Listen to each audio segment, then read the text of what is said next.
umujyi wa Touba muri Senegal uhanganye n'ubwandu bwa virusi ya corona ubugira kabiri, byatumye icyizere cyari gihari ko ingamba z'abayobozi zabashije guhagarika ikwirakwira ry'iyo virusi mu gice yari yibasiye kiyoyoka. Mohamed Adawe ubarirwa mu rubyiruko rwa Somalia yakoze imashini y'icyitegererezo yo gufasha abarwayi guhumeka, atekereza ko hakozwe izindi nkayo zazafasha benshi mu gihugu aho ibikorwa by'ubuvuzi bitagenda neza. Polisi y'Afurika y'Epfo hamwe n'igisirikare bahuriye mu gikorwa cyo kugenzura ko abaturage bubahiriza ingamba za guma mu rugo mu gace ka Alexandria mu mujyi wa Johannesburg.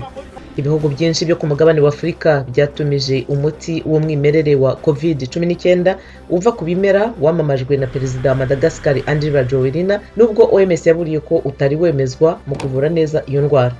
Naho muri Sudani abagera kuri 1,600,000 bakuwe mu byabo n'ubushyamirane mu ntara Darfur ntibari babasha gusubira iwabo bitewe n'uko nta mutekano uhari.